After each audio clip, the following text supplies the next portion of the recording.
The U.S. elections have already begun. Voters are registering their votes in several states across the country, both by mail and in person. First, let's discuss the polls. Many polls are being released, and even Kamala Harris, in most of them, is slightly in the lead, but by a very small margin. Compared to past elections, both in 2016 and 2020, this is the smallest difference, indicating that it would be the smallest lead for a candidate opposing Trump. This suggests that, if we compare it to 2016, Trump would be the winner according to these polls. Kamala may even win in the popular vote, but she would not get enough states or delegates to become the new president. In addition, betting markets on several websites also show a surge in Trump's chances, making him a clear favorite. We can see on the Real Clear Politics website that Trump's chances keep rising, giving him a clear favoritism. Another important indicator is the prediction market, with emphasis on Polymarket, a company that runs this market on the Polygon blockchain.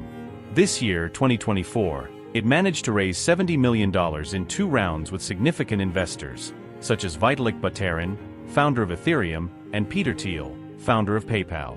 It also has Christopher Giancarlo as its advisor. Those who don't know Giancarlo were read, the president of the CFTC, which is the Commodities and Futures Commission in the United States, so it's not just any little company. This market has grown significantly, based on this Polymarket indicator. On Polymarket, Trump is also considered a clear favorite, surpassing more than 65% of bets and continuing to rise in recent days. Since bets began on the presidential race, more than $2.7 billion have been bet on this campaign.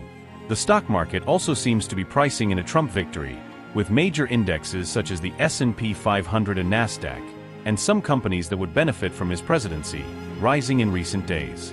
Trump's own company, Trump Media and Technology Corporation, which owns his social network Truth, has been growing significantly, breaking record values.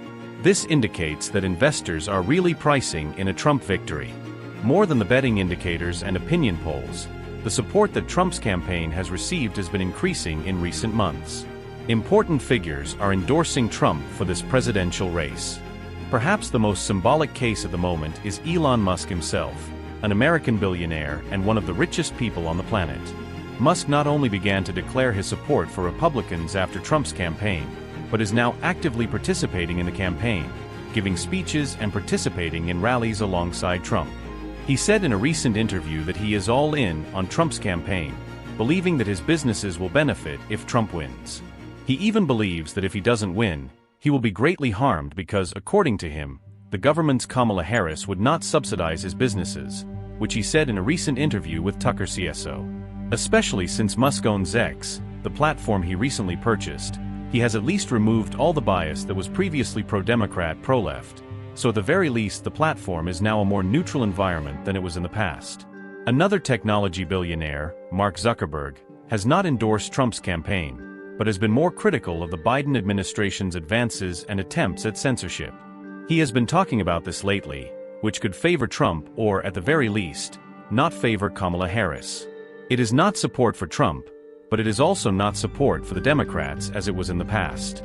It is essential to talk about technology billionaires. It is essential to mention the founder of Amazon, Jeff Bezos, who owns the Washington Post, a prestigious newspaper that, in recent decades, has always declared support for Democratic candidates. For the first time, the Washington Post announced that it would not endorse any candidate, surprising many and leading some to interpret this decision as support for Trump. Bezos wrote an opinion piece explaining this decision, lamenting the current state of the American media, which is perceived as one of the least trustworthy institutions in the United States. He emphasized that the media must be neutral and that the public's perception of media bias is a growing concern.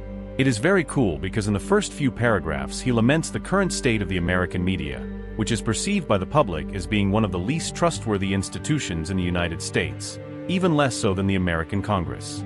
He writes in the article that we are not doing the right thing. It is clearly not working, and then he says the following: most people believe that the media is biased or skewed, and anyone who does not see this is not paying attention to reality, and those who fight with reality end up losing, and it is important to comment a little more on this statement of his. Especially watching the TV that we sometimes leave on at night, watching the news and practically all the media channels, the way they portray the other side, their bias is so blatant, it is so obvious, and always distorting what is being said or qualifying it in a way so different from what is being seen. And for me, the American media, exactly like Bezos today, regrets the greater media portrayal. An example of this perception was a notable incident with CNN, where a reporter described a large violent protest as a peaceful protest, even with chaotic scenes in the background. This distortion of reality is increasingly evident. Returning to the support and polarization, Trump has received significant endorsements from former members of the Democratic Party, such as Robert F. Kennedy Jr., who was even running for president as an independent but dropped out to support Trump. He was present at a recent rally in New York, which was attended by figures such as Elon Musk and Tucker Carlson. Another prominent former Democrat is Tulsi Gabbard, who left the party in 2020 and joined the Republicans in 2024 to support Trump. These factors help explain why polls and betting markets make Trump the favorite in this presidential race. Recently, there has been a clear radicalism among Democrats, and this is evident in their increasingly interventionist agendas and policies. The bias of the media, which tends to be pro-Kamala and anti-Trump, has fueled this polarization. CNN, for example, often portrays Trump supporters in a negative light, creating a narrative of hatred and radicalism. This level of polarization is, in my opinion, more exacerbated among supporters of the left than of the right. It is important to remember that there have been at least 3 attempts to assassinate Trump, which demonstrates the intensity of this radicalism. To illustrate this polarization, a recent study asked whether Donald Trump wants children to learn that slavery was a good thing. Half of liberals believe so, while only 13% of conservatives agree with this statement. This is the American presidential race. We will soon know who will be the winner. Follow us on the channel, share the video, subscribe and activate the bell.